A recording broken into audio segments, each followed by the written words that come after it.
Bueno, buenas tardes. La verdad que contentísimo de estar acá para compartir con ustedes un rato en el cual reflexionar sobre lo que inspira el título, pero a partir de eso poder empezar a hacer ese trabajo por ahí más fino que propone la filosofía, que es un trabajo de reflexión, de cuestionamiento, de deconstrucción de algunas, digamos, de aquellas certezas que de algún modo a nosotros nos circulan todo el tiempo alrededor nuestro y constituyen lo que es nuestro sentido común cotidiano.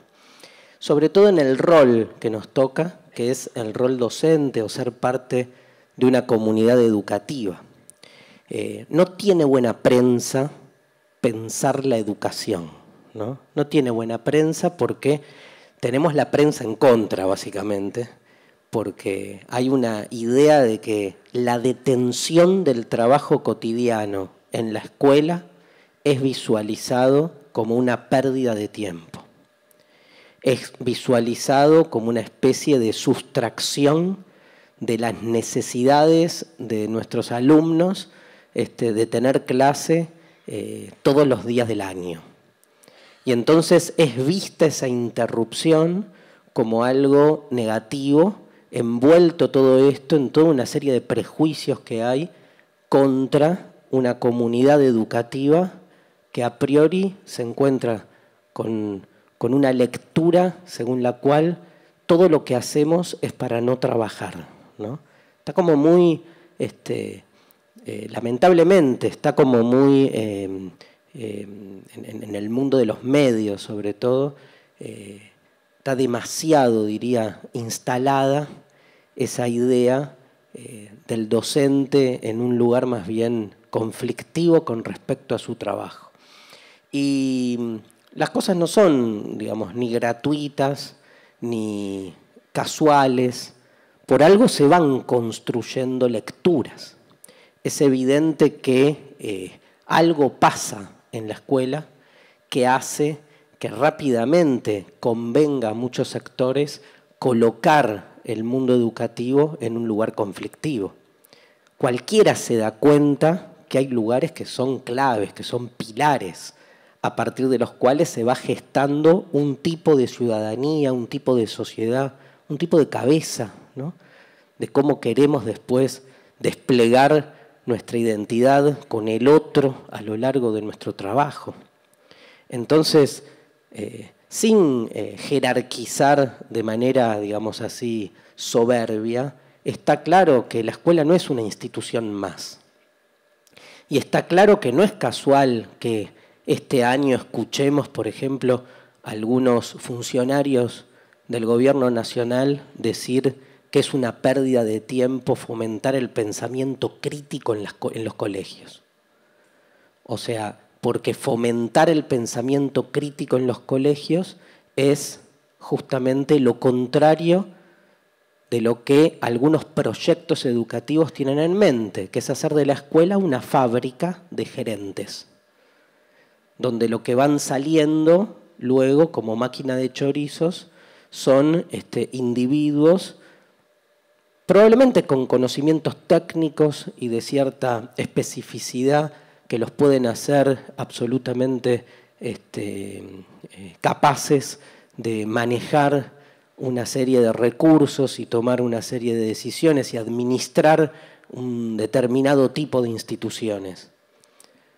Pero lo que se hace es tomar partido por un tipo de lectura de lo que es la escuela. Y una sociedad pierde siempre cuando hay una única lectura que se implementa como si fuese justamente la única. Porque una sociedad es un campo de conflictos, porque en una sociedad hay toda una serie de intereses en juego, intereses que muchas veces están en pugna. Y esa pugna de intereses hace que, por ejemplo, sobre la escuela no haya una única lectura, no haya una única idea. Venimos de años de confrontación entre dos modelos así exagerados de la escuela, ¿no? Una escuela que para algunos debe promover calidad, sin importar, digamos, para qué o sin importar de qué modo incluso se sostiene esa calidad, sino simplemente, digamos, promover alumnos capacitados en poder resolver los problemas que otros establecen como problemas. O sea, formar estudiantes con una alta capacidad para poder rendir los exámenes cuya evaluación determinan las pruebas internacionales acerca de la calidad educativa de un país. Y entonces, por ejemplo, formamos grandes rendidores de exámenes, pero que no se les mueve un pelo, o que no les pasa nada, o que lo que les sucede en el aula junto al otro, o en su contexto social, o en su contexto histórico, no importa.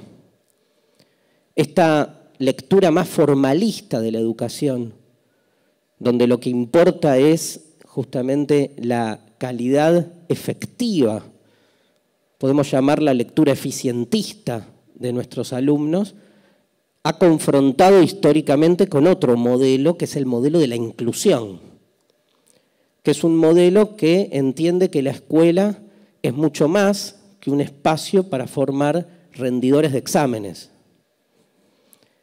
Y que no es que no sea importante manejar contenidos, pero no es todo.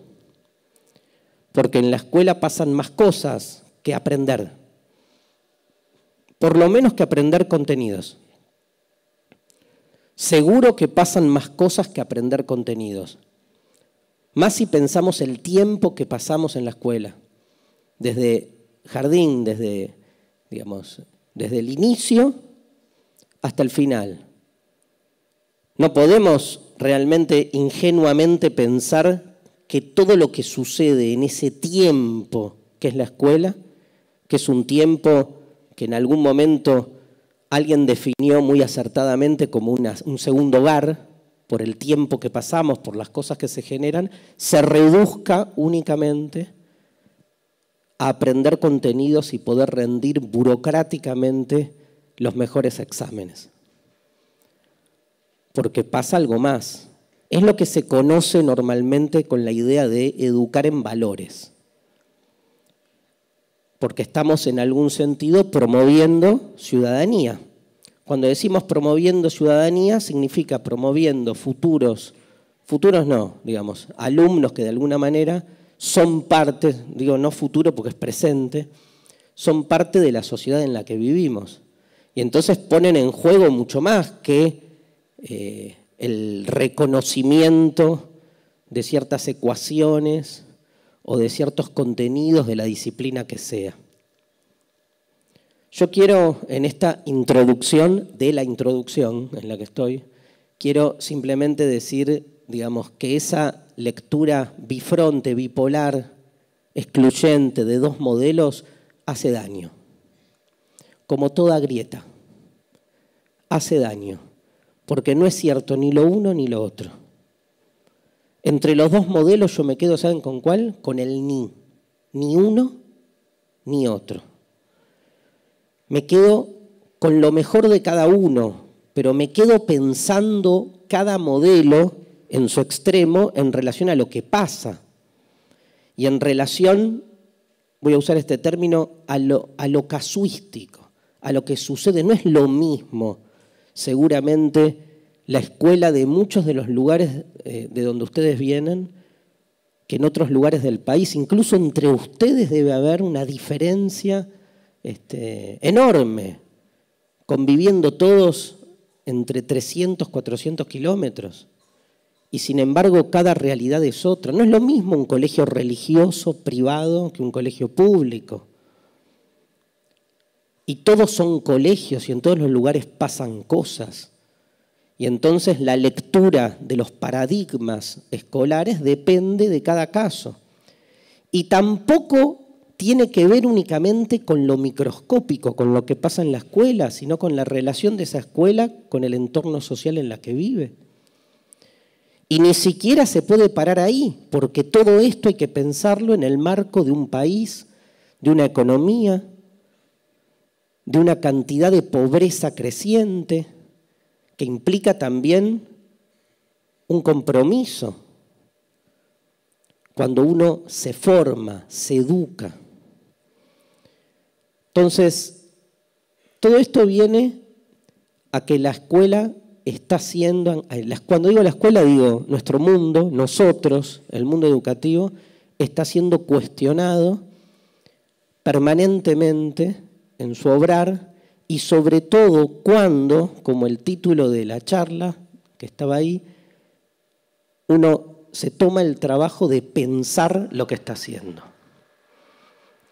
Porque cada tanto tenemos jornadas donde nos pensamos trabajando. Y desde afuera dicen, vagos, vayan a laburar, nos tenemos que morfar a los chicos en las casas, como si uno no tuviera hijos tampoco, ese mismo día que tampoco van a la escuela. Porque parece que no garpa pensar.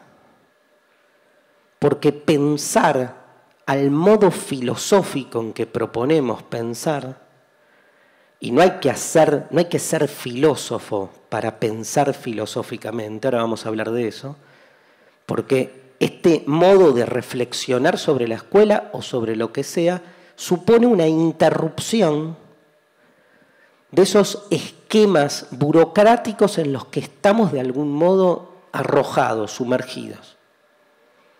Uno entra en la escuela y hay un dispositivo previo que funciona. Y el dispositivo previo constituye nuestro obrar. Los dispositivos previos son terribles, más cuando uno toma conciencia. Por eso a veces uno prefiere hacerse el tarado. Porque uno entra y se da cuenta que está repitiendo el mismo esquema que viene repitiendo hace 20 años, y todos los días la misma historia, y llegar 10 minutos antes, y resguardar el presentismo, y firmar la asistencia, y tomar lista, y ver la cara de los chicos que después de 5, 10, 15 años van pasando, y las caras pasan a ser casi todas iguales, y los nombres todos iguales, y los temas que repetimos. Y evaluar y corregir, que es tal vez la peor tragedia humana que vive un docente.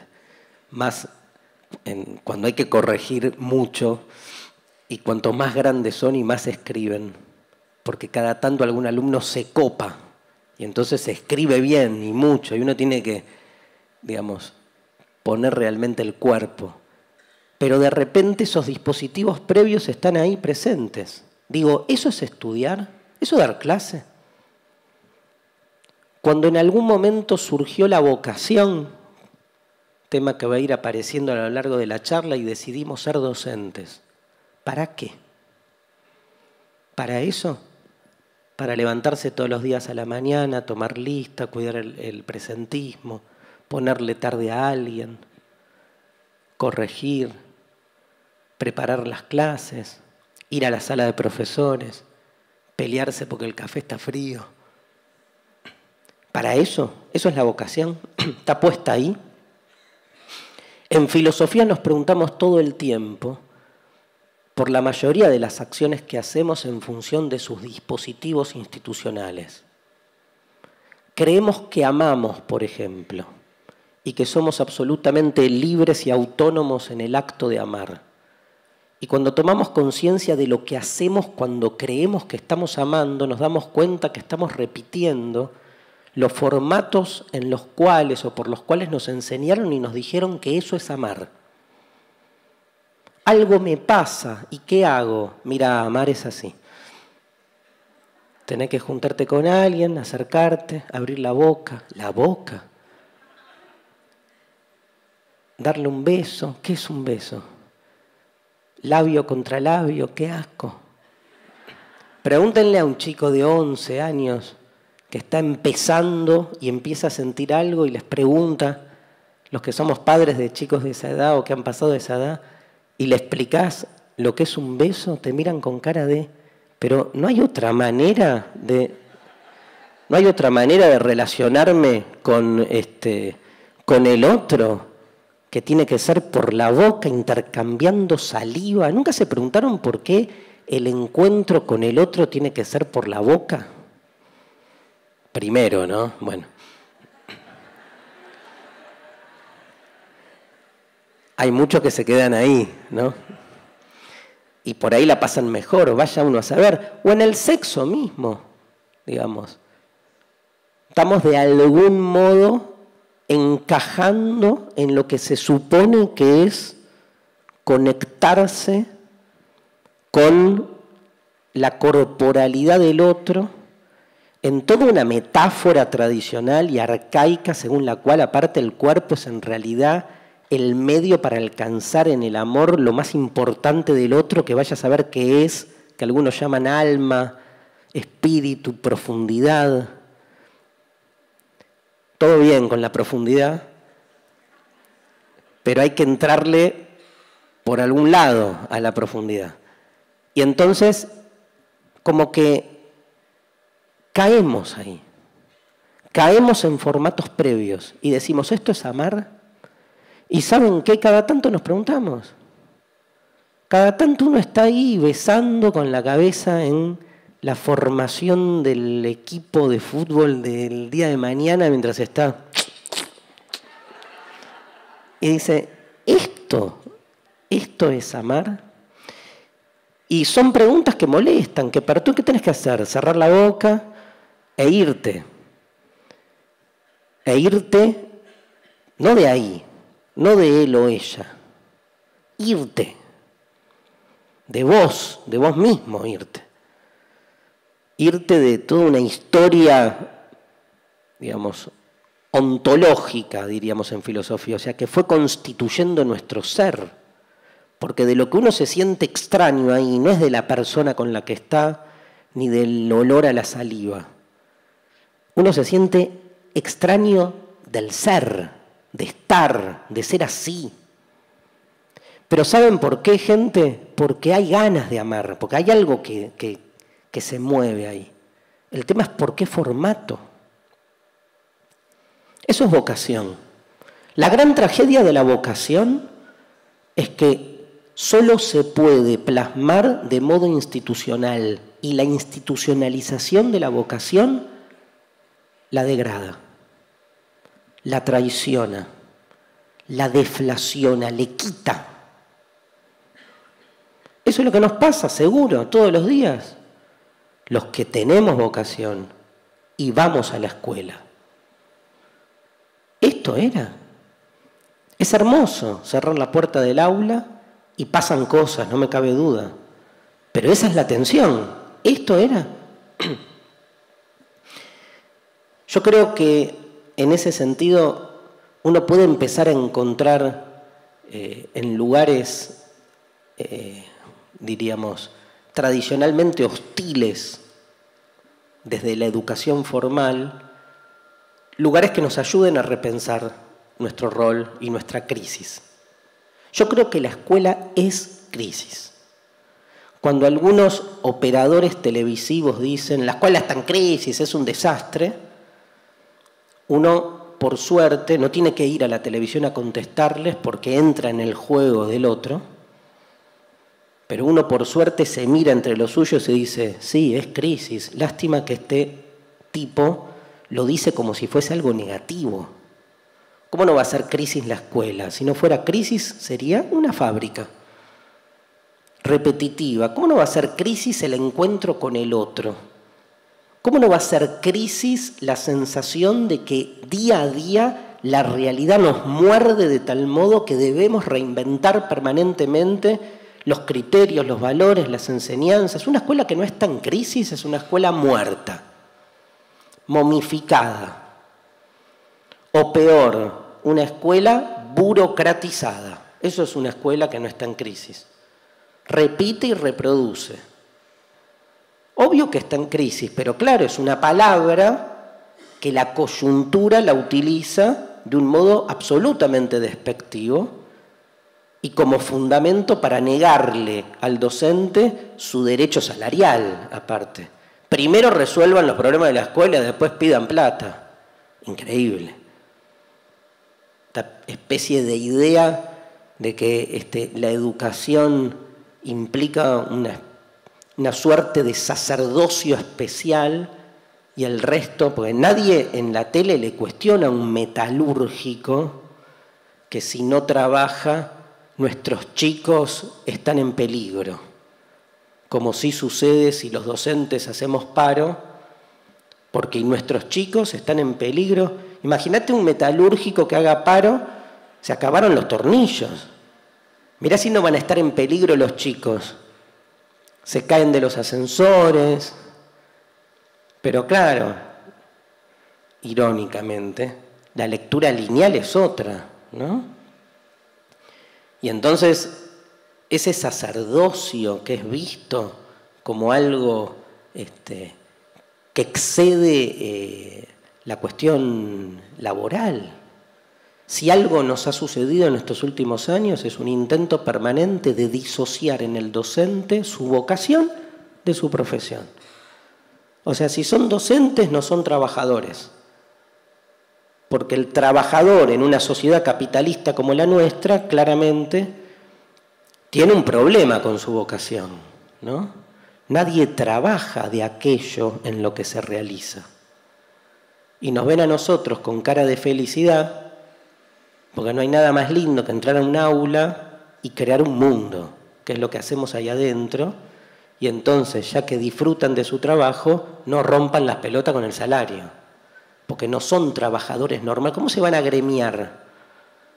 Eso tiene que ver con otro tipo de realidad, ¿no?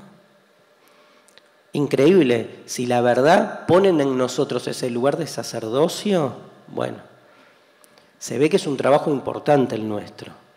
Que nos paguen por ese trabajo importante, ¿no? Y si somos sacerdotes, les recuerdo que por el artículo 2 de la Constitución, el Estado argentino sostiene la religión católica y sostiene a la Iglesia, a la que subsidia. Ese es un dinero interesante que podría también repartirse para el sacerdocio docente, ya que también, de algún modo, compartimos ese tipo de acción. Otra ironía. Y sin embargo no está claro, ¿no? Porque es como, nadie le exigiría a un médico lo mismo. Nadie le exigiría a un médico. La medicina privada está tan instalada que, bueno, no pagó la cuota, no lo atiendo. Nadie, pero con el docente se nos coloca en un lugar de responsabilidad diferente. Entonces, claro, no está bueno pensar la escuela, no está bueno pensar desde este lugar, porque salen a luz un montón de cosas. Hacer filosofía es interrumpir el buen funcionamiento de lo cotidiano. La pregunta de la filosofía es una pregunta que no es la pregunta que el poder permite que uno se pregunte. Para mí, la gran eficiencia del poder es que no solo da respuestas, sino que te habilita una serie de preguntas que te permite hacer, y entonces te hace creer que vos sos libre y cuestionador porque haces las preguntas que ellos permiten que uno pregunte. Y cuando uno pregunta anómalamente y molesta con su pregunta, el poder dice, no, esto es cualquiera. Y ahí sí, lo niega. Porque hay preguntas que no son las permitidas. Esas preguntas realmente sobrepasan lo que el poder permite o dispone que uno pueda preguntar. No se puede ser cuestionador reproduciendo, repitiendo los problemas o las problematizaciones que te permiten problematizar. Ese fue el problema de Sócrates, lo habrán estudiado, el primer filósofo. No se preguntaba las cosas que todos se preguntaban. Se preguntaba de otra manera, hacía filosofía y molestaba. Lo condenaron a muerte. Pero no porque se preguntaba cómo distribuir un presupuesto, sino que lo que hacía Sócrates era preguntarse, por ejemplo, ¿por qué algo es como es? Porque el tipo de pregunta que hace la filosofía es una pregunta que a priori es vista como una pregunta ingenua. Esa interrupción del buen funcionamiento de lo cotidiano tiene que ver con un tipo de problematización que molesta porque es un tipo de pregunta que no está habilitada como tal. Es una pregunta, muchas veces se le dice infantil, ingenua. O sea, la filosofía pregunta, por ejemplo, si la nada es algo. ¿A quién le importa? ¿Por qué va a ser importante? Si vos estás pensando la escuela y viendo los problemas coyunturales y urgentes que hay en la escuela, y viene la filosofía no se pregunta cómo pensar mejor los contenidos de la materia biología. La filosofía viene y se pregunta estas cosas. ¿Para qué? Educar. Y todos te miran diciendo, bueno, o sea, no importa. Lo que estamos discutiendo es cuántas horas se lleva biología, cuántas horas se lleva historia. Y la filosofía pregunta, ¿horas? ¿Se lleva? ¿Cuántas? O sea, ¿qué es esta economía del conocimiento puesta en juego acá? En una pugna entre ejércitos donde se define entonces qué materia es más importante. O sea, la pregunta que hace la filosofía, ustedes lo saben seguramente, tiene que ver con el extrañamiento. O sea, cuando hacemos filosofía nos preguntamos para incomodar lo que está funcionando bien. No nos preguntamos en pos de una respuesta, sino que partimos de las respuestas instaladas para con las preguntas desestabilizarlas. La filosofía no resuelve problemas, los crea, es al revés. Crea problemas donde se supone que no los hay. Por eso nos ven como que estamos al pedo, básicamente. Que es una tarea que no va de frente, ¿no? Yo me peleé todo mi trabajo docente en la enseñanza media, que terminó hace 5 años, cada uno de los 20 años que di clase, fue pelearme por la grilla de horarios, porque sistemáticamente me ponían los lunes a las 8:15 de la mañana, que se llama Siberia, eso, que es el lugar donde vas preso o el lugar al que nadie le importa, ¿no? Hasta que logré que al tercer, cuarto año la rectora me mirara y me dijera, bueno, nada, o sea, es una materia más.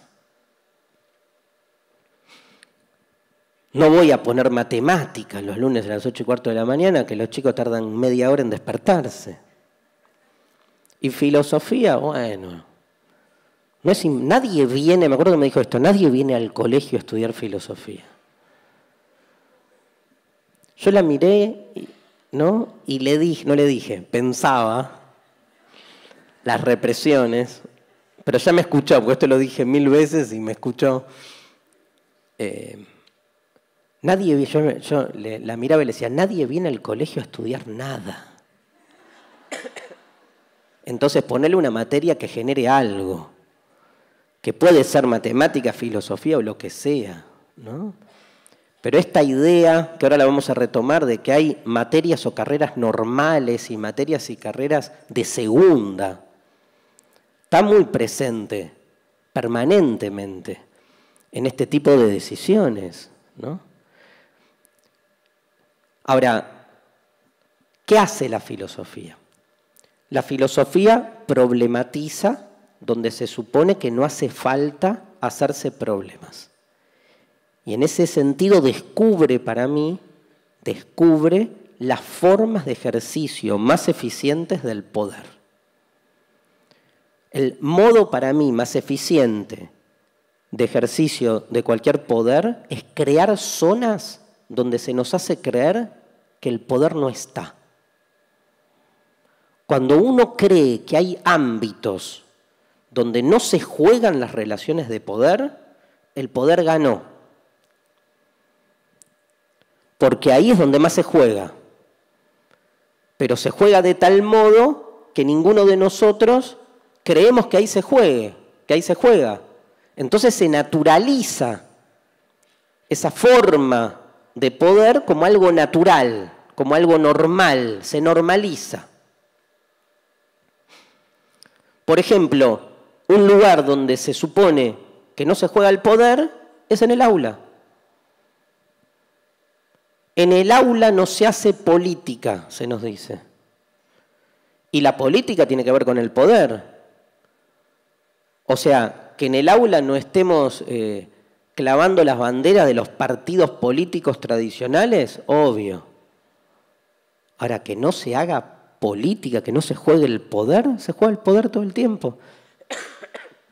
En la casa no se hace política, no se juega el poder. No hay lugar donde más que en ningún otro se juega el poder que en las relaciones vinculares. El amor es una relación de poder. La amistad es otra relación de poder. Ahora, que sea una relación de poder es el inicio para repensar de qué modo construir esos vínculos. No es ni bueno ni malo, diría. Despolitizar o desapropiar una relación como relación de poder, lo único que hace es reproducir el status quo. O sea, reproduce un diagnóstico primario que queda instalado, donde no hay cuestionamiento. O sea, si vos no asumís que en tu casa se juegan relaciones de poder, entonces esos dispositivos previos de los que hablábamos, del amor y de cualquier cosa, ya preimpusieron el papel que juega el padre, el varón, o sea, el patriarcado, en la construcción de las relaciones familiares. Pero todo puede ser de otra manera. El tema es poder evidenciarlo. ¿Por qué hay una relación de poder en la casa? ¿Porque viene uno a pelearse con los demás? ¿Quién dijo que una relación de poder es una pelea? Poder es un verbo. Yo puedo, tú puedes, él puede. Tiene que ver con lo que puedo y con lo que no puedo. Tiene que ver con mi propia singularidad. El amor es una relación con el otro.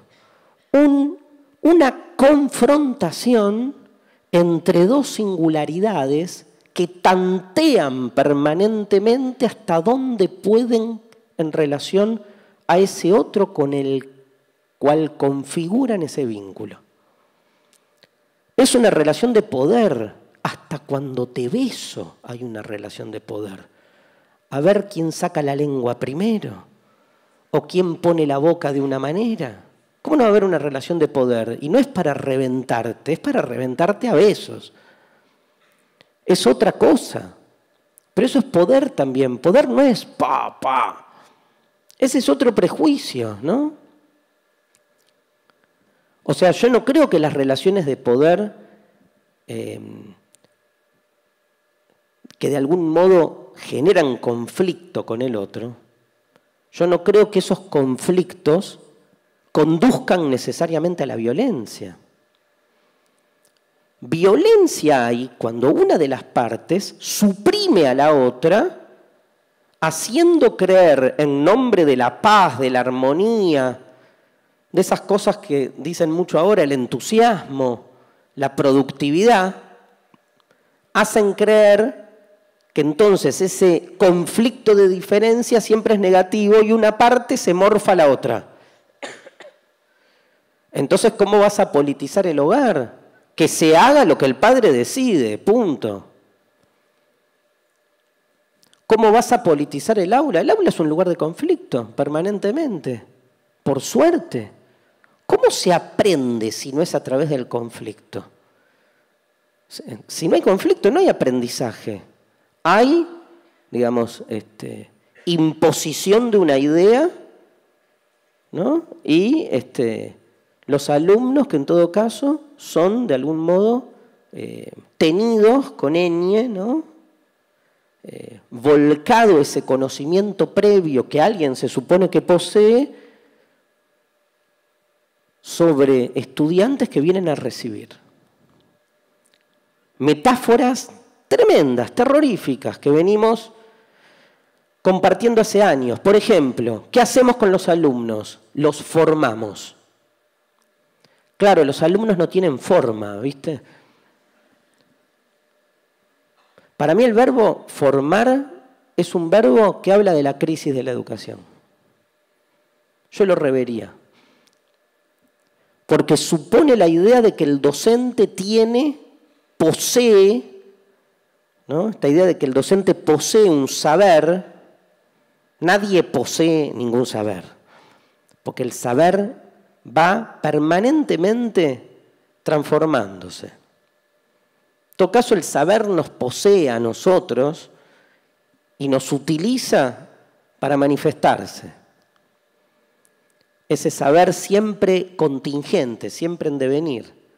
Entonces, en la idea de formación se supone que yo tengo el saber, los alumnos están ahí, son como una especie de masa sin forma que llega y yo les pongo, lo formo, a ver. Y cuanto más iguales sean todos, menos trabajo me dan. Serialización se llama eso, o cadena de montaje fordista. Pasan los alumnos y a todos, ¿está claro lo que tienen que estudiar? Todos lo mismo. ¿Está claro lo que tienen que rendir? Todos lo mismo. ¿Está claro lo que voy a evaluar? Cada examen es como la evaluación que hace un operario en una fábrica. Dice, a ver, la tapita de Coca-Cola está bien puesta. Bien, 8. 8.50 y cerró bien. Entonces 50 más. Y así van pasando. Formar como si el alumno no tuviera forma, no tuviera cuerpo, familia, memoria, género, clase social. En los años 90 se usó otra palabra, se puso de moda, peor que formar, igual que era motivar, que es que el docente era un motivador. Motivador tipo un técnico de fútbol, ¿no? Vienen los alumnos y hay que motivarlos, ¿no? Vamos, vamos, vamos. Ustedes pueden, vamos. Sí se puede, todos. Los voy a motivar para que aprendan. Y no, o sea, la motivación, así como la explico yo, un poco exagerada, obviamente hay muchas técnicas de motivación muy eficientes, pero ¿qué espero de un alumno? El motivacionismo tiene que ver, de nuevo, con por ahí la formación de futuros operarios, ¿no? O expertos en determinado tipo de trabajo. Pero se supone que, digamos, obviamente una cosa es dar clase en el tercer año de la Facultad de Medicina y otra cosa es dar clase en la secundaria o en la primaria. ¿Expertos de qué estamos formando en un chico de 14 años, 15 años? ¿Expertos de qué? Al revés, estás generando como docente a cargo de un aula con esos alumnos con los que vas creando en cada clase algo, un acontecimiento, estás creando las condiciones para su propia transformación. ¿Qué es un docente para mí? El que inspira que el otro se transforme. Y miren qué verbo usé, inspirar. El que inspira no va de frente, no piensa en términos de productividad, de eficacia y cálculo, no está pendiente de la nota, no va hacia para llevarle lo suyo y proyectárselo en el otro. No. Inspira por su propia performance, por su propio trabajo, por su propia lectura, incluso por sus propias contradicciones. Incluso por sus propias contradicciones. Esa gran diferencia que a veces nos olvidamos entre autoridad y autoritarismo, ¿no? Un docente con autoridad no pega un grito, no toma lista. Nada, da, da. Dar una clase, no nos olvidemos, gente, damos. Damos. Dar es perder, no es ganar. Cuando se da, no se gana. Porque si se gana, no se da. Lo que se da, luego se expande, se engrandece. Lo que se da, el dar supone una entrega. La entrega es una pérdida. Cada charla, cada clase, algo perdemos. Ponemos en juego algo propio y lo habilitamos para el otro. Y da lo mismo que sea biología, matemática o filosofía. A esa edad da lo mismo. Obvio que no da lo mismo y que hay contenidos que hay que manejar. Pero en términos generales, no estamos formando especialistas con 14, 15 años. El alumno es un otro, es un otro. Y en ese encuentro con el otro, se configuran todos los problemas que hay en nuestra relación con la otredad.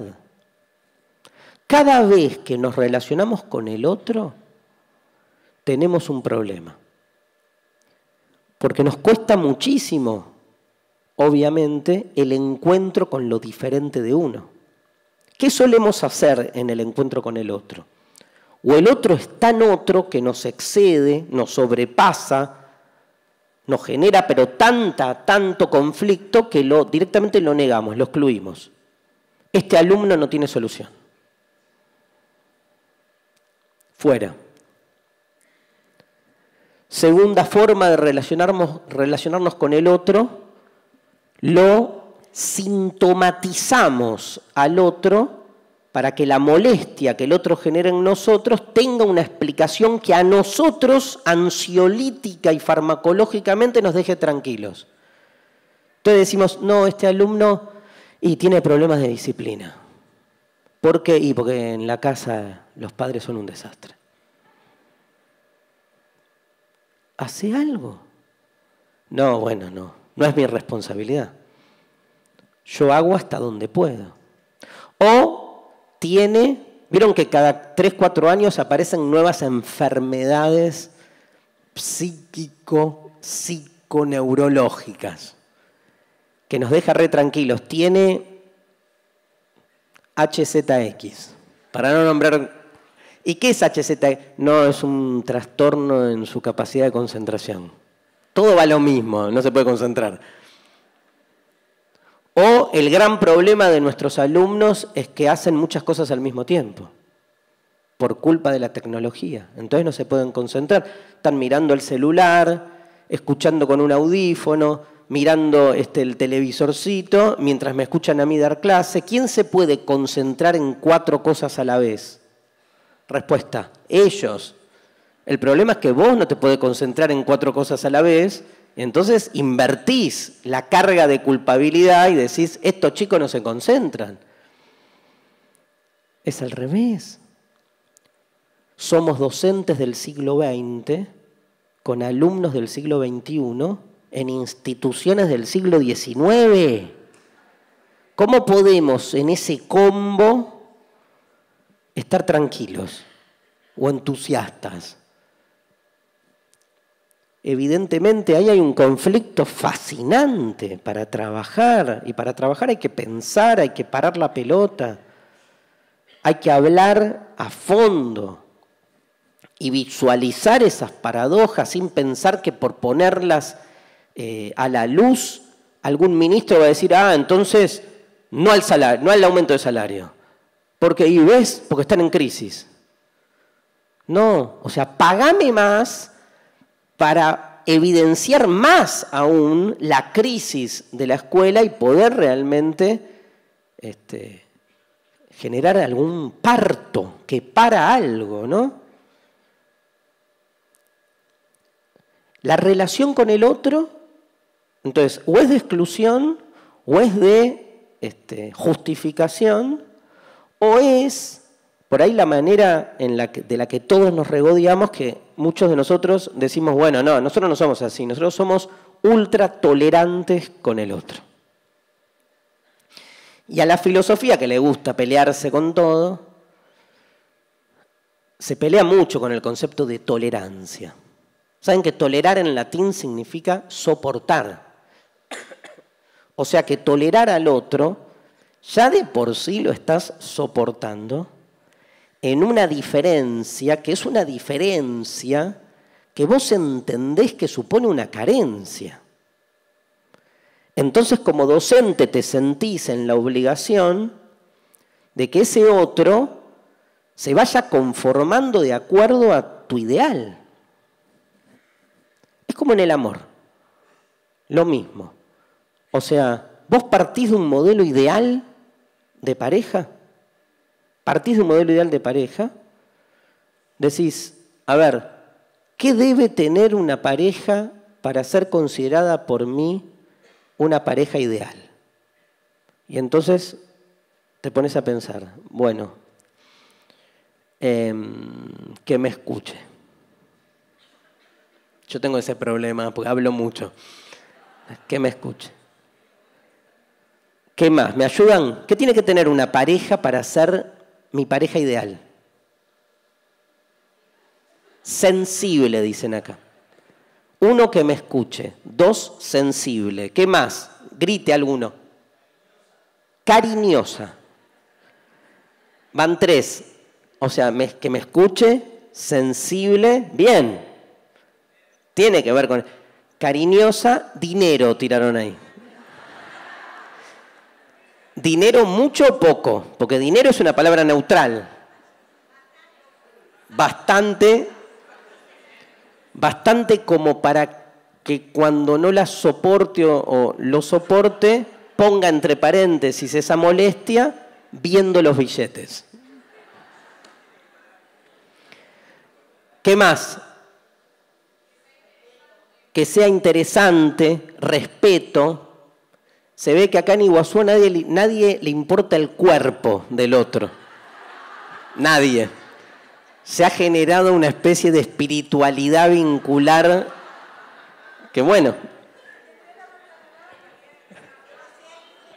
que no sea... Que sea limpio. No te escuché. Que no sea infiel. Escúchame cómo llegué de que no sea infiel a que sea limpio. Lo voy a pensar.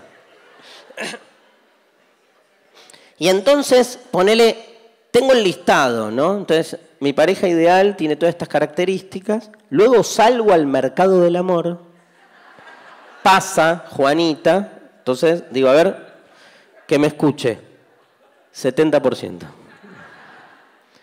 Que no sea infiel. 10%. Que sea limpia. 50%. Y armás como el promedio, ¿no? Entonces Juanita pasa a ser 64%. Susanita pasa a ser 58%. Veroniquita pasa a ser, todas citas, pasa a ser 39%. Entonces tenés porcentajes, te enganchás, ves del listado cuál te da bolilla, ¿no? Pues no te va a dar bola 74, probablemente. Y entonces entras en un vínculo, lo primero que haces es decirle a Juanita, O sea, 64, le decís, mira, hay un 36% de problemas que tengo con vos y que necesito que vos cambies. ¿Por qué? Y acá viene lo trágico, porque a ninguno de nosotros nos interesa lo que Juanita tiene de Juanita. Nos interesa aquello en lo que Juanita encaja en pos de ese 64% que sale de vos. O sea, la Juanidad de Juanita te importa un pomo. Lo que te importa es proyectar en ese ser que ya disolviste absolutamente, proyectar tu carencia, lo que vos querés que el otro sea. O sea, no estás con Juanita, estás con lo que vos proyectás de vos mismo en Juanita, porque el modelo ideal sale de vos. O sea que no tenés una pareja con el otro, tenés una pareja con vos puesto en el otro, tenés una pareja con vos. ¿Saben cómo le dicen a eso en mi barrio? Masturbarse. Más guarango, pero no lo voy a decir. Porque no estás con el otro, nunca estás con el otro. Bueno, trasladémoslo al aula. Es lo mismo. El alumno Juanita. O sea, ¿qué trae el otro? ¿Con qué viene? Porque el problema de Juanita, vuelvo a la pareja, el problema de Juanita es que si vos te abrís a lo que Juanita trae de Juanita, lo que probablemente pase es que ese modelo ideal empiece a sucumbir. Porque el otro con su diferencia y su molestia te perturba y te transforma. Entonces revés esos parámetros de los que partiste. Por eso lo negás, por el trabajo más difícil que implica para uno, que es pelearse con uno mismo. Entonces, y menos con un alumno. Entonces, ¿qué decís? Tiene XHL, tiene problemas familiares, no le da la cabeza, es conflictivo. O sea, yo hasta el último día de trabajo en la enseñanza media, el primer día de clases, iba a esa especie de conciliábulo de militar casi, que es el primer día en la sala de profesores, cuando decís, bueno, me toca tercer año, y viene el de al lado y te dice, y lo tenés a Pérez. Olvídate de Pérez. Pero no lo conocí, olvídate de Pérez. No tiene solución. Parecen, ¿cómo se llama? Cuando los nazis se juntaban a definir la solución final. A ver, es tremendo, no hay manera después de levantarla, porque se instalan ese tipo de proyecciones. Esas son proyecciones. Ahora, ¿cuál es la solución? ¿Cómo me relaciono con el otro? Hay un filósofo que se llama Jacques Derrida que dice, al final el encuentro con el otro, lo que hay que asumir es que es imposible. Es al revés, no hay que buscar la manera de relacionarse con el otro. Lo que hay que entender es que cada vez que vos vas hacia el otro, te lo comes al otro. Lo traducís a tus propias categorías, siempre vas a pensar en tu vínculo con el otro en función de tu propia necesidad. O sea, vos lo que tenés que hacer es al revés, es dejar que el otro venga y ver qué provoca en tu previa. Además les digo algo, gente, todos terminamos bancando, en general, la pareja, que es un encuentro conflictivo con el otro, y ponemos toda la voluntad en poder consensuar, diferenciar aquello donde hay algo en común, aquello que nos diferencia. El ejercicio democrático que se realiza en una pareja, si la pareja realmente es una pareja de bien en ese sentido, ¿no? De bien, de asumir el lugar de diferencia de los que son parte, es un aprendizaje para la democracia política, porque no se ve en la política lo que sí se ve en una pareja. O sea, la mitad de las cosas que haces me molestan. Y sin embargo, convivo. Y sin embargo, convivo. Porque ahí hay algo que se juega en aprender a convivir con el otro. Ahora, en el aula, ¿qué hacemos? Directamente, lo fácil es negarlo al otro. O lo negás, o lo traducís a tus categorías previas, ¿no? Es más, hay toda una etimología puesta en juego acá que es terrible. Vieron que se dice que alumno significa sin luz. Quiero contarles que esa etimología es conflictiva. Quiero contarles que toda etimología es conflictiva. La etimología no es matemática. La etimología es el análisis histórico, filológico, literario sobre el origen de las palabras. Saber cuándo se originó una palabra es como saber cuándo ocurrió cuándo la primera persona se sacó los mocos. Imposible. Entonces, ¿qué se hace con la etimología? Se va más o menos analizando. Hay cierta veracidad en la historia del lenguaje, pero se pone mucho más de lo que uno quiere que la palabra signifique que lo que la palabra realmente en su momento significó, que en general es bastante difícil de alcanzar. Entonces, hay una disputa muy famosa, les doy un ejemplo, con la palabra religión. La mitad dice que religión viene de religar. ¿Por qué? Porque el verbo religar es un verbo latino que explica bárbaramente lo que uno quiere que la religión signifique, que es que nos tenemos que religar con la creación, con el Creador. Caímos y toda nuestra vida es un retorno de religamiento a aquel lugar del que caímos. ¿Qué es la religión? Es religarse. ¿Qué hace uno en la vida? Deberes para que cuando la vida termine podamos volver al lugar del que provenimos. Entonces, define toda una manera de pensar la religión.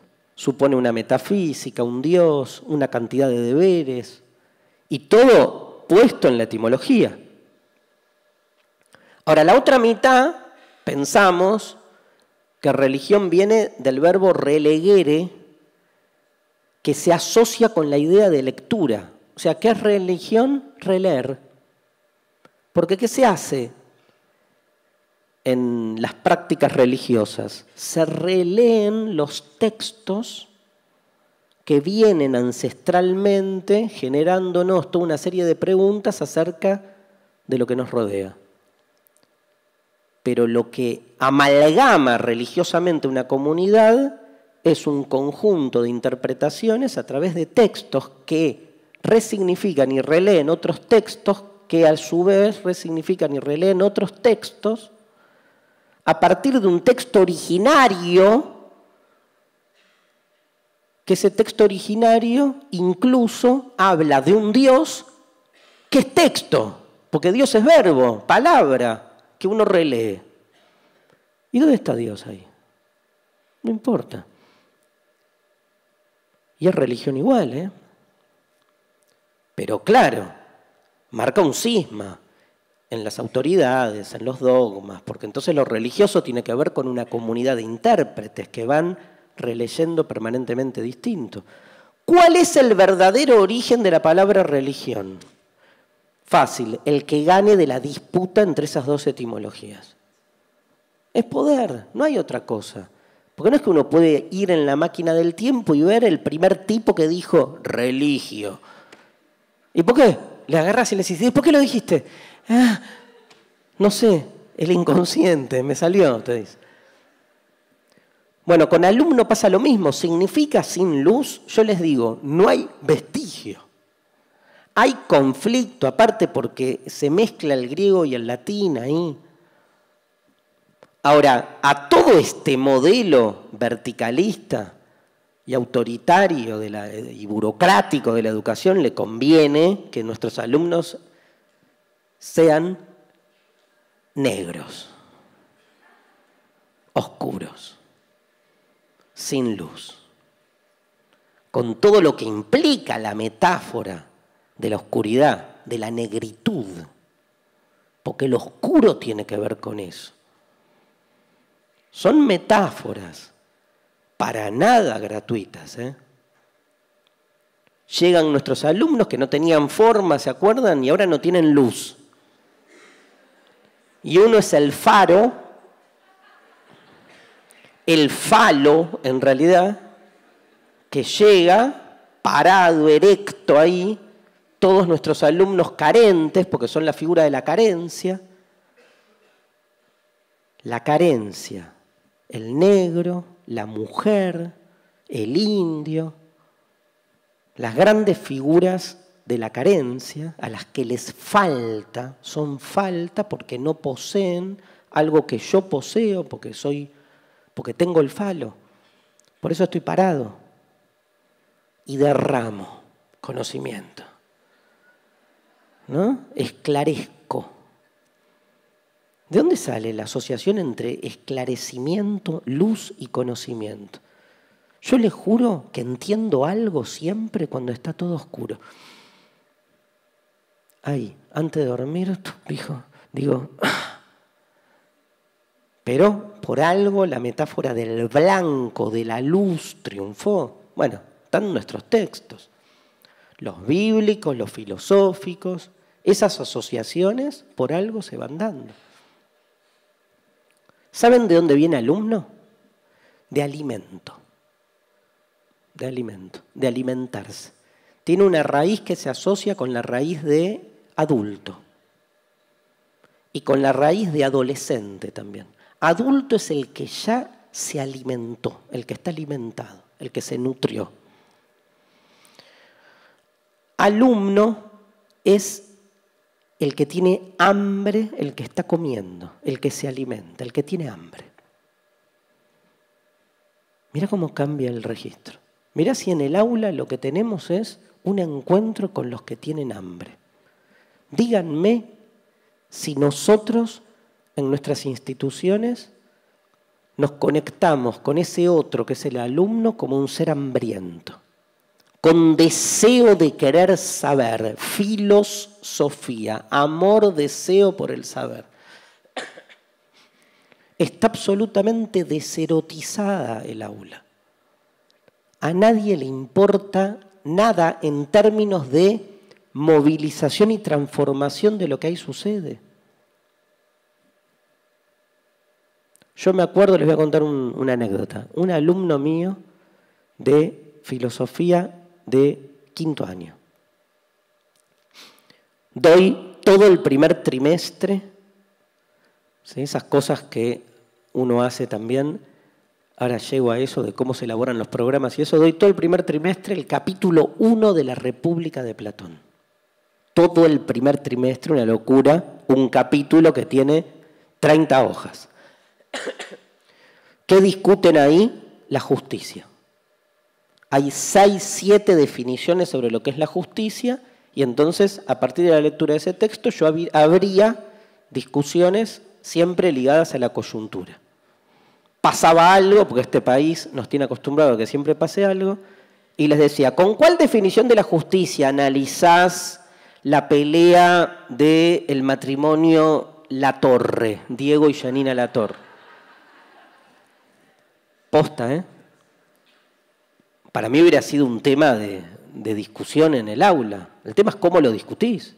¿Cómo no lo vas a discutir si es el tema del que todo el mundo habla? El tema es no hablarlo como todo el mundo lo habla. O sea, ¿qué está en juego ahí? ¿No? A ver, filosofía de género, amor como contrato, filosofía del derecho. Entonces, muchas, pero analizamos, me acuerdo de un partido de fútbol. ¿Vieron que hay gente que cree que en el fútbol hay merecimiento? Y te dice, no, bueno, perdimos, pero nos merecíamos ganar. Pero perdiste, hermano. No, pero lo que importa es merecer. Bueno, entonces, ¿por qué después de perder 8 partidos le pegaron una patada en el orto al técnico si jugaban bárbaro y merecieron ganar todos los partidos?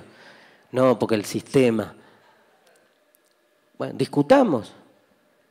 Ahí hay 6 definiciones sobre la justicia, ¿eh? Tremendas. Una tras de otra, hasta que llega la última de todas, que es la de Trasímaco. Van pasando las definiciones. Una dice, ser justo es hacerle el bien a los amigos y el mal a los enemigos. Entonces Sócrates, que está ahí discutiendo, dice, no, ¿te parece? Es como un poco arbitrario, ¿no? Pero les va discutiendo, ¿no? Y llega el sofista, Trasímaco, y dice, yo te voy a decir, Sócrates, ¿qué es la justicia?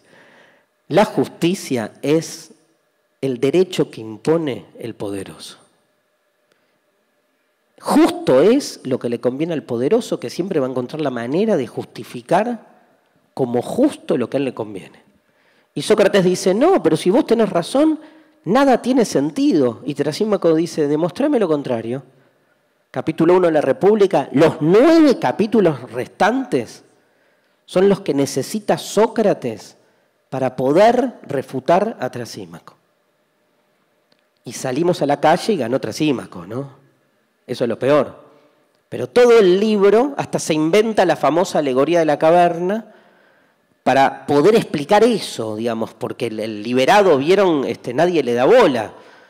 Cuando vuelve, ¿no? El poder logra instalarse de un modo, normalizarse, ¿no? Y entonces, bueno, me fui, pero la anécdota es esta. Explico, lunes 8:15 de la mañana, explico este texto. Tenía un alumno sentado ahí, y el resto, escuchándome, y el resto durmiendo.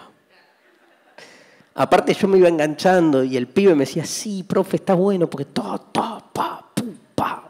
3 meses. Y el resto, cada tanto, alguno levantaba la cabeza.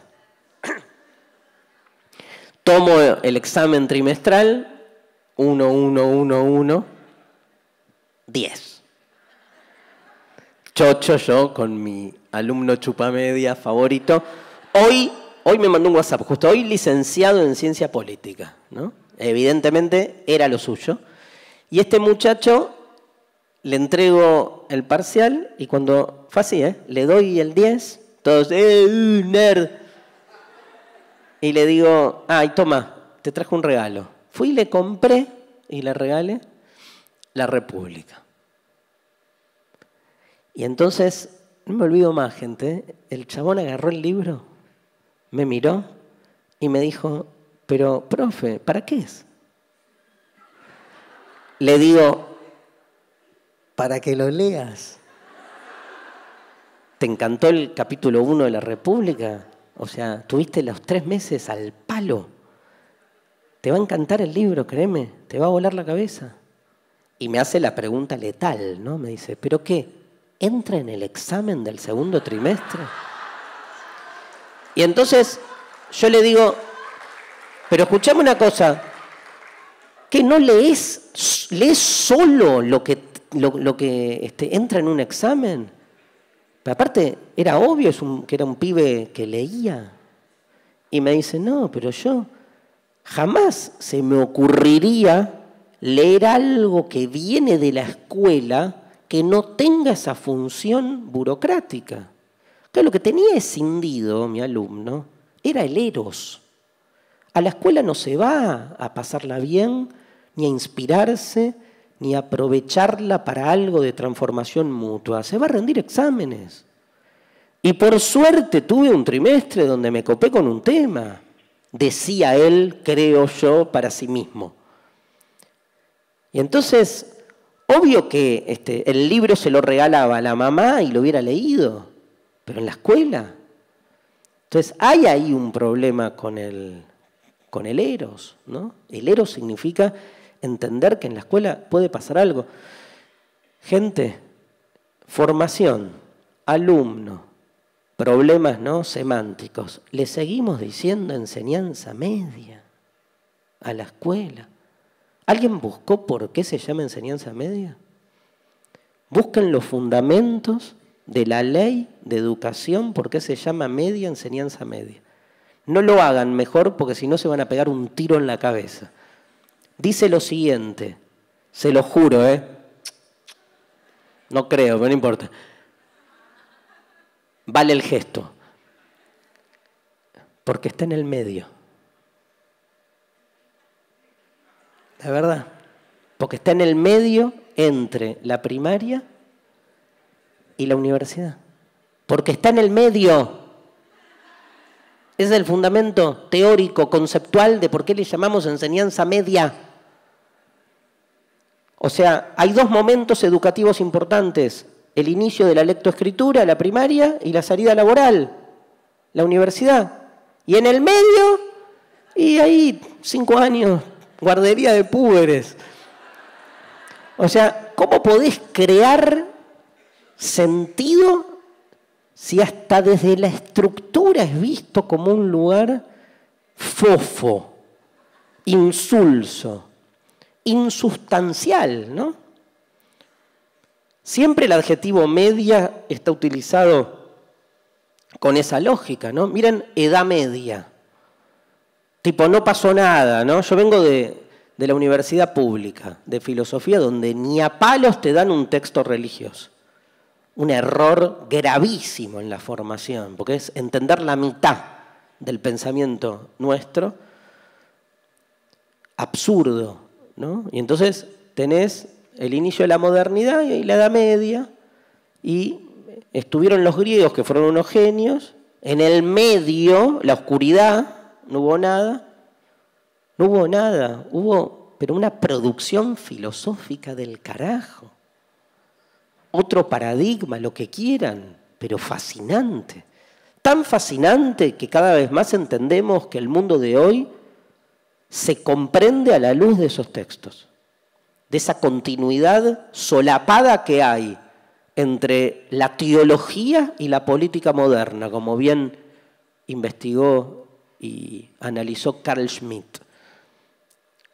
Carl Schmitt, que dice, todos los conceptos de la política moderna son categorías teológicas pero secularizadas.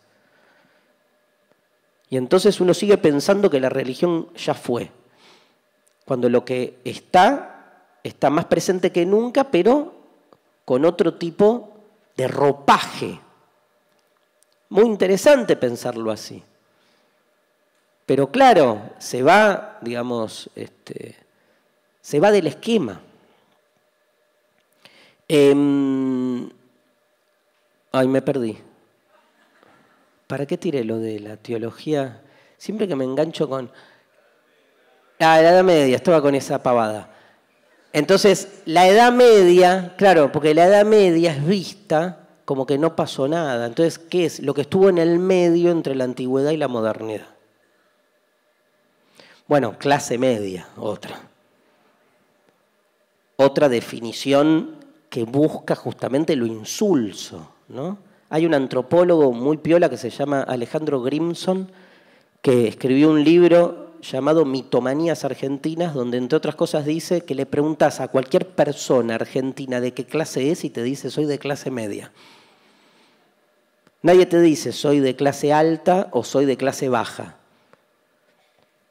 Es más, lo que más garpa decir es clase media baja. Es como que te asumís que, bueno, sí, soy un ser carente, pero no tanto. Entonces te pones en ese... Es terrible, digamos, pero porque son palabras que terminan, digamos, no diciendo nada, ¿no? Enseñanza media, ¿no? Algo de nuevo, como para repensar eso. Y el lugar de la carencia es el lugar de la juventud, pero lejos.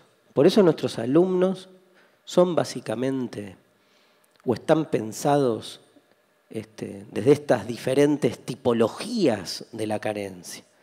Nosotros vivimos en una sociedad adultocéntrica, que entiende que ser joven es solo un tránsito, un paso hacia otra cosa. Otro gran tema, otra gran otredad, el joven como un otro. O sea, todos nos creemos de clase media y todos nos creemos jóvenes aparte. Levante la mano quién es joven. ¿Quién se cree joven? Estoy viendo Supra 40. Estoy viendo Supra... Todos son jóvenes. ¿Quién no? A ver, levante la mano. ¿Quién no? 3. Qué difícil, ¿eh? Porque es un concepto problemático. ¿Quién define la juventud? ¿Qué define la juventud? ¿Qué criterio? ¿El biológico? Criterio biológico para definir la juventud. Ponele, empezá por ahí. Criterio biológico. Yo creo que hay un criterio existencial que está en juego en la definición de la juventud, y lo existencial siempre está en relación, obviamente, con lo orgánico. El problema del criterio biológico es que se vuelve biologicista. O sea, determina estructuras que diferencian una edad de otra en función de un supuesto saber que puede ser siempre cuestionable. Paréntesis. Heidegger decía, hay que diferenciar lo existencial de lo científico. O sea, por ejemplo, si me pregunto qué es la muerte, una pregunta tranqui para un viernes a la noche. ¿Qué es la muerte? La ciencia te va a explicar lo que es la muerte, obviamente. Y te lo explica, te dice, bueno, un cuerpo vivo tiene un determinado límite de tiempo, las células empiezan a morir más que las que se reproducen y en un momento, ¡pum! Y a todos nos toca un poco ese ciclo, el ciclo de vida. Pero no te morís vos, se mueren todos. Que eso está bueno, relaja un poco, ¿no? Yo siempre pensé que, digamos, yo calmaría más el miedo que le tengo a la muerte, la bronca que tengo por el hecho de morirme, si el día que yo me muera se muriese todo el mundo. Es como que, tipo, viste, bueno, nadie va a ver otro mundial. No yo solo, sino... O tener un botón y te estás muriendo y decís, chao.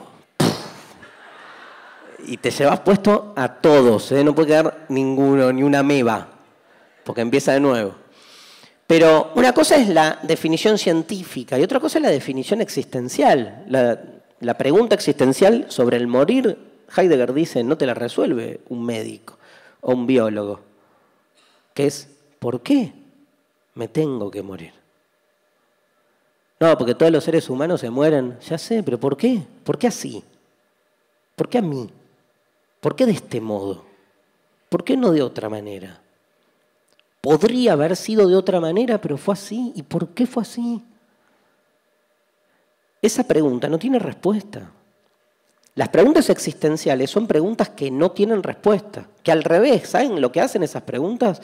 Se pelean contra los grandes dueños de las respuestas, que vienen y te venden por un 10% la solución para la angustia que te generan esas preguntas existenciales y te dicen, tranquilo, vos hacés lo que yo te digo y te abro la puerta del cielo.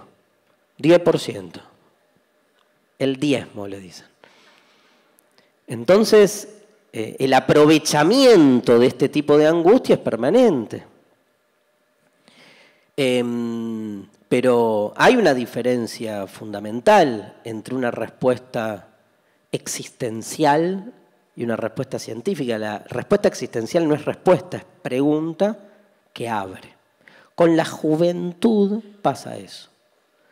O sea, uno puede tener una respuesta biológica, científica. ¿Y cuándo se es joven? Y no sé cuándo. ¿Qué se usa en general? Se usa el desarrollo sexual, ¿no? Como un punto límite que distingue un paso de etapa.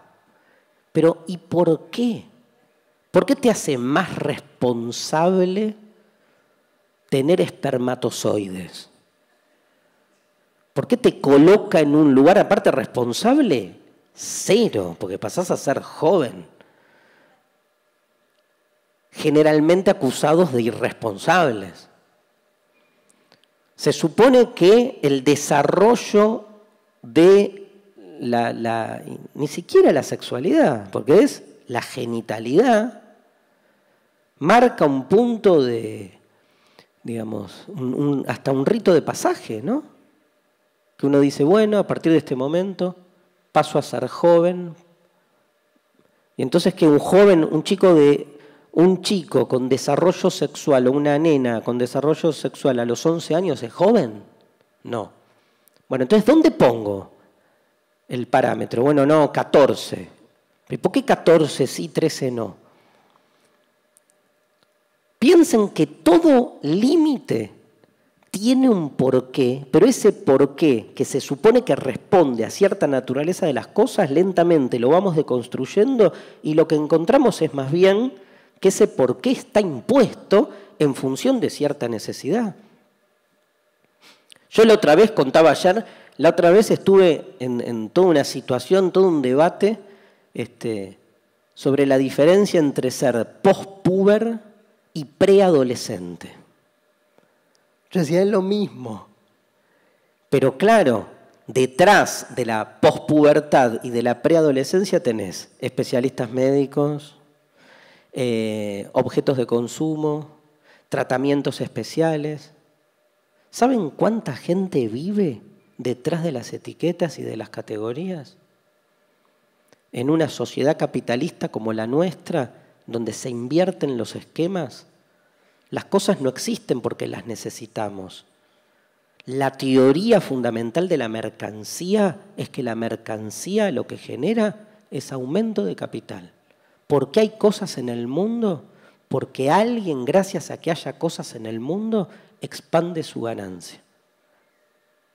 Me acuerdo cuando en la secundaria, un profesor de historia, ni bien, yo hice la secundaria en el pasaje de la dictadura a la democracia, y un profe de historia que fue mi profe, que lo tuve en el 84, yo estaba en cuarto año, empezó a explicar marxismo, y éramos todo el mundo atrás, sin hacer nada, y éramos 4 ahí escuchándolo, azorados, no entendíamos nada, pero nos encantaba, que es para mí la naturaleza del saber, no entender todo, no entender nada, pero que eso que no entendés te seduzca, genera algo, un deseo. Y entonces me acuerdo que nos miró y nos dijo, ¿pero no entienden lo que digo? No. Bueno, les voy a explicar marxismo para principiantes. Y nos muestra un ventilador y nos dice, ¿para qué sirve el ventilador? Y todos lo miramos y le dijimos, profe, ventilador para no cagarnos de calor. Y el chabón nos miró y nos dijo, reduccionismo absoluto, pero ¿saben lo que me pasó con esta explicación? Me di cuenta después por dónde pasaba lo mío. Yo creo que le debo a él incluso haber estudiado filosofía. Dijo esto, no, un ventilador existe para que el dueño de la fábrica de ventiladores gane más plata. Y entonces, estés de acuerdo o no estés de acuerdo, ¿saben qué hizo ese profesor de historia? Me invitó a pensar de otra manera. O sea, cambié la perspectiva, salí de la unilinealidad. Entonces te das cuenta que a veces lo que parece que existe para algo puede existir para otra cosa que está totalmente oculta. Cuando esto lo conté muchas veces, perdón si alguien ya lo escuchó, pero digamos, cuando yo empecé a estudiar filosofía, cuando decidí estudiar filosofía, la encaré a mi vieja, que me venía jorobando que iba a estudiar, y yo le decía, porque yo sabía que le iba a decir la palabra filosofía y era Troya, Vietnam. Entonces le digo filosofía, mi mamá empieza a llorar, automáticamente un recurso actoral impresionante, la verdad envidiable, y entre lágrimas me mira así como, ¿viste? Cuando hablas para vos sabiendo que el de al lado te está escuchando, trucho total, y así me dijo, ¿por qué me tocó un hijo tan anormal? Y entonces yo estuve, pero ¿no saben la cantidad de argumentos que le di a mi mamá para explicarle que la filosofía no tiene nada de anormal? Pero me volví loco, le traía libros, le citaba, o sea, no se le aceptaba. No le aceptaba que ella, me acuerdo que hacía hasta como argumentos tipo, mira, ¿estás de acuerdo? Tipo socráticos. Le decía, ¿estás de acuerdo que la filosofía es la madre de todas las ciencias? Sí, hijo. Bueno, y si la filosofía, decís vos, es anormal, eso significa que por derivación todas las ciencias son anormales. Y si todos somos anormales, ¿qué te molesta que yo también sea normal? No rompas. Hasta que un día, harta de mis molestias, me dijo, Darío, pará, el problema es otro. Y ahí abrió. Me dijo, ¿sabes qué pasa? El hijo de Betty va a ser contador. Y vos, filósofo, ¿qué le digo yo a Betty? Cuando Betty me dice, no voy a dar el nombre por... va a ser contador. Ser, ¿no? Aparte ser, no va a estudiar, ser contador. ¿Qué le digo? Filósofo. Entonces, claro, yo ahí me di cuenta, una vez más, que al pedo estuve 3 meses discutiendo sobre el estatus epistemológico de la filosofía, porque lo que se mostraba como un problema no lo era. El problema era otro. Era un problema de poder de mi mamá con Betty. La amistad, una competencia entre amigas, poder. Siempre detrás de una supuesta discusión de agenda hay poder escondido. Gracias, mamá, porque fue una epifanía y cada vez que leo la tapa de los grandes diarios argentinos o veo la televisión, digo, ¿dónde está Betty? Porque el problema no puede ser Janina Latorre y Diego Latorre. Acá hay otro problema de fondo. Entonces, ahí hay algo, ¿no? En las formas en que se construyen definiciones, conceptos. ¿Sí? El joven, la edad biológica que define, ¿no? un parámetro para establecer cuándo pasás o ingresás a una etapa y salís de otra. El joven es siempre visto desde la carencia, ¿vieron? O sea, bueno, de nuevo, todo lo que estuvimos compartiendo, deserotizado, porque empezás a estudiar y lo que estudias, en definitiva, tiene función, tiene sentido en relación a un proceso. O sea, ¿qué quiero decir? ¿Qué es el adultocentrismo? ¿Qué es el centrismo? Vayamos desde ahí. El etnocentrismo, concepto que alguno debe haber estudiado en antropología o en sociología, es una cultura que posee sus valores, juzga al resto de la cultura desde sus propios valores, entendiendo que sus propios valores son los valores de la humanidad toda. O sea, yo Europa no soy una cultura más, soy modelo de lo humano. Entonces te juzgo a vos, América, desde mis valores. Y digo, te falta, no te falta, te realizaste, no te realizaste. El etnocentrismo básicamente es una desapropiación del otro, un fagocitamiento del otro. Con las edades nos pasa mucho eso. Adultocentrismo tiene que ver con eso. Como falocentrismo que decíamos antes.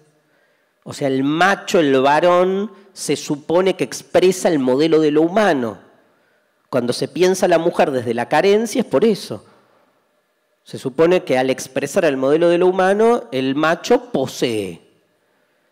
Pero no solo posee su genital, sino que ese genital se vuelve representativo de toda posesión. Posee saber, posee racionalidad, posee propiedad. Y el resto es la carencia. Y la carencia se completa con ese falogocentrismo, porque es falo-logos. O sea, yo cursé con un profesor que decía que Adolfo Carpio, que decía que las mujeres no podían alcanzar el mismo grado de desarrollo filosófico que el varón. Bueno, la mujer no votó hasta 1951. Nos olvidamos. En la Argentina, porque se consideraba que no piensa, digamos, republicanamente, porque piensa afectivamente. O sea, ¿quién votaría a la mujer? Y votaría más con el corazón, como si el voto fuese racional, ¿no? Por otro lado, pero bueno. Entonces, digamos, ¿qué es el adultocentrismo? Es lo mismo aplicado a la idea de que hay una etapa en el desarrollo de la vida humana que expresa más cabalmente el sentido de lo humano. Ah, mira vos, ¿cuál es esa etapa? El adulto. ¿Por qué? ¿De qué edad a qué edad? Y de, no sé, 40, 60. Y eso se supone que ahí nos realizamos. Entonces sos joven y empezás como a invertir y a hacer los deberes para llegar en un momento al desarrollo pleno que es en la adultez. Y entonces, en nombre de esa adultez, todo el desarrollo previo pierde entidad, se lo piensa a sí mismo en función de esa carrera. Y así estudiamos nuestras carreras. ¿A dónde corremos? Porque aparte uno cree que llega, o sea, está bien, suponete que fuera así, pero garantizame que entonces a los 60 no crezco más. Y sobre todo no me muero. Si vos me decís, los seres humanos nacen y a los 60 se vuelven inmortales, entonces sí, yo te dedico toda la juventud a inventarme a mí mismo en función de lo que voy a hacer eternamente para siempre. Hay un famoso texto de Nietzsche, El peso más formidable se llama, donde Nietzsche dice, imagínate si esta vida que estás viviendo, una vez que te mueras, se repitiera eternamente para siempre. Cada una de las cosas que hiciste las vas a tener que repetir siempre de modo infinito. Pensá bien, dice Nietzsche, ¿hasta cuándo? ¿Sí? Hasta cuando te saques un moco. Porque cada cosa que hagas va a acompañarte por el resto de los tiempos. Y sí, uno evidentemente los piensa diferente. Muchos se cagarían y harían todos los deberes y otros serían, dice Nietzsche, espíritus libres. Se liberarían porque van a querer que esa vida se repita siempre lo mejor posible. Pero no es así el esquema. Digo, ¿en qué está basado, ¿no? Que los distintos momentos de la vida solo sean funcionales a un supuesto modelo de realización? Al poder. No tiene otra lógica. Con los niños es peor, ¿no? Vieron que a los niños se les dice infantes. Significa sin voz. Fancia viene de foné, foné es voz. Porque nuestra cultura también es fonocéntrica. Y bueno, Dios es palabra, Dios habla, siempre habla, Dios nos habla, le hablamos, el habla es fundamental. Y los chicos no tienen voz. Entonces, ¿pueden creer que nosotros le decimos a los chicos sin voz? ¿Por qué? Porque nosotros asociamos la voz a la racionalidad. Para nosotros la voz tiene que tener sentido. En cambio, las palabras de los chicos, y claro, no aplican, no conforman sentido. En realidad, para mí, es al revés. Un chico cuando habla todavía no está domesticado por ese gran orden represor que es la gramática y que nos obliga a tener que adecuar nuestras palabras a una normativa previa con palabras que tienen ya su significado previo y que impone reglas de combinación que de las que uno no puede sustraerse. Miren si los sistemas legales funcionaran con la eficiencia que funciona el sistema legal gramatical. No habría necesidad de justicia directamente, porque nadie viola las leyes de la gramática. Estamos autodisciplinados con la gramática, no así con otras. Ahora, a los niños les decimos sin voz, porque el niño no entra en el dispositivo previo. Al chico le pasa algo y la palabra sale. Y siempre sale transgrediendo la norma, porque entiende que la norma le quita espontaneidad. Nosotros creemos que hablamos y lo que hacemos es ingresar en un esquema previo que condiciona nuestro habla a las palabras ya inventadas y a sus modos de combinación. El chico dice. Nietzsche dice, el futuro está en los niños, en que nos volvamos niños una vez más, para recuperar esa espontaneidad inicial. Infantes, claro, ¿qué hace el adultocéntrico? Se relaciona con las otras etapas siempre imponiendo sus valores. Entonces, yo contaba ayer una experiencia. ¡Ay, qué tarde! Ya terminó. Yo contaba ayer una experiencia así escolar de un profesor que se encontró con un chico chiquito que lloraba y lloraba, angustiadísimo. Y fue y le dijo, un maestro, le dijo, ¿qué te pasa? Y el chico dijo, Mateo me pinchó el globo. Y había un globo roto y había habido un cumpleaños. Y entonces el profe, el maestro, bueno, calmate, no puedo, me pinchó el globo. Bueno, pero no es para tanto, no puedo. Primero, ¿con qué derecho le decís a alguien no es para tanto? Segundo, ¿qué le había pasado a este muchachito? Le habían pinchado el globo, que él estaba contentísimo jugando. ¿Qué hizo el maestro? Fue a dirección y planteó, che, parece que a Juancito le está pasando algo. Y sí, no condice la reacción exagerada de su angustia y llanto con un hecho tan banal como que te pinchen un globo. Es más, empiezan a hablar todos y aparece la psicopedagoga.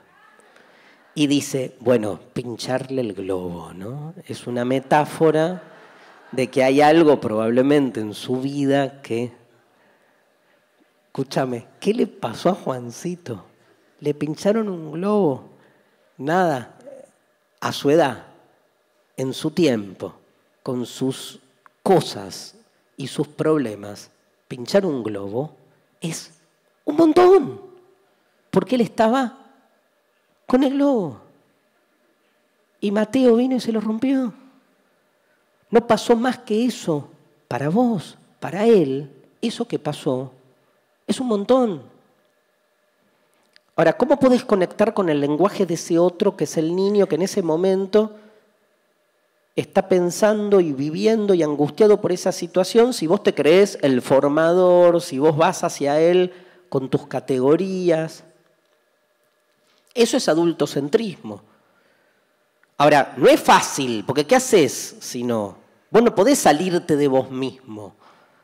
O sí, o ahí empieza como ahí empieza la apuesta, a ver cómo articular otro tipo de puentes, ¿no? A nivel vocacional, y quiero cerrar con esto, porque me quedó perdida la palabra vocación. A nivel vocacional pasa también lo mismo, con la lectura que tenemos de lo vocacional, de aquello a lo que nos dedicamos como docentes, como estudiantes, en relación a lo profesional. Parece que hay un conflicto histórico, ¿no? Que es pensar a nivel vocacional si aquello que queremos o que desafía nuestra realización encuentra algún tipo de institucionalización en algún lado. Yo cuando descubrí la filosofía, y me sigue pasando, lo primero que me pasó internamente fue, no podía creer que hubiera una carrera donde tuviera que dar exámenes y me dieran un título formal por hacerme esas preguntas delirantes que me venía haciendo de chiquito. O sea, no puede ser. Eso no es estudiar, porque disfruté hasta que la mitad de las materias me las dinamitaron, ¿no? Porque te encontrás con la institución, pero los textos son sagrados. Ahí. Te puede tocar el peor docente o el peor contexto. Hegel es Hegel, Marx es Marx, Nietzsche es Nietzsche, o no, pero digo, ese contacto, lo mismo en cualquier carrera, en cualquier disciplina, es tuyo. Ahora, esa relación entre la vocación y la profesión es una relación conflictiva, ¿no? Porque además, digamos, ¿qué es primero? Uno dice, no, nuestra sociedad es ha progresado tanto que entonces para todas las vocaciones tiene una carrera. ¿Les parece? Es como que, digamos, las vocaciones de todos nosotros se encuentran taxativamente sistematizadas y organizadas en la guía del estudiante. Uno abre la guía del estudiante y dice, a ver, vos, ¿qué querés hacer de tu vida? Siempre va a haber una carrera para una necesidad vocacional. Uno que piensa un poco dice, ¿y no será al revés? Que se van así como articulando distintas carreras, distintos programas de estudio, que después lo que hacen es encorsetar permanentemente, ¿no?, el deseo vocacional. Pero eso no es lo peor, ¿no? Lo peor para mí es que además de eso, se establecen parámetros de carreras o vocaciones normales y anormales. ¿Qué es lo que pasó con mi vieja? O sea, filosofía es una carrera normal.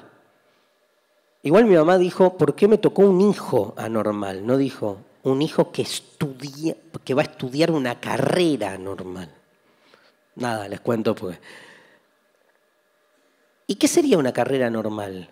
Y el hijo de Betty va a ser contador. O sea, que en ese esquema, contador público sería una carrera normal, filosofía sería una carrera normal. ¿Están de acuerdo? A ver, votemos. Lengua y literatura. Levante la mano quien piensa que es una carrera anormal. Miramos. Educación física. Levante la mano quien piensa que es una carrera anormal. Bien. Estudiar teatro. ¿Quién piensa que es una carrera anormal?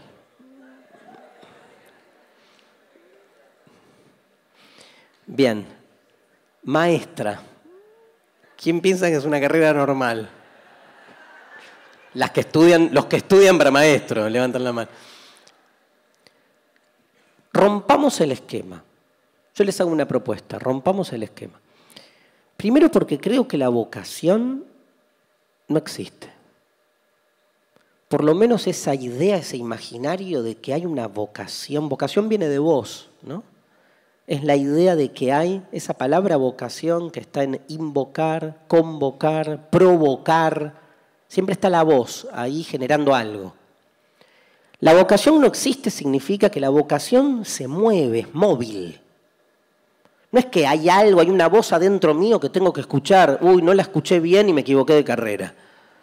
Pasame un audífono. O sea, la voz es como el que cree que hay una identidad que uno alcanza en algún momento como algo definitivo. La identidad es la búsqueda de una pregunta que por suerte no tiene respuesta y vamos buscando. Con la vocación pasa lo mismo. Uno trata de ver más o menos que le cierra. Imagínense si además hay que encontrar una carrera que institucionalmente traduzca esa vocación. Entonces, primero, planteo, digamos, y me quedan 4 minutos, y con esto cerramos. Planteo 3 problemas en ese sentido. Carreras normales, carreras anormales. Ponele ese juego que hicimos. Me pregunto, haciendo filosofía, ¿cuál es la anomalía? ¿Cuál sería la anomalía? ¿Cuál sería la carrera más anormal? ¿O es lo mismo anormal que anomalía? Entonces digo, no, porque las carreras anormales son carreras. y le hacen el juego a un sistema al que le conviene permanentemente sostener en el límite también aquellas carreras anormales para que los anómalos no se nos escapen. ¿Saben cuál es la anomalía? No estudiar. No estudiar. Porque si terminás la secundaria, tenés 18 años. Chicos, me pasó recién con ustedes, con algunos que nos estamos sacando una foto. ¿Qué estudian? ¿Qué estudian? Les pregunté. ¿Por qué me surgió preguntarles qué estudian? Porque no pude concebir que no estudian.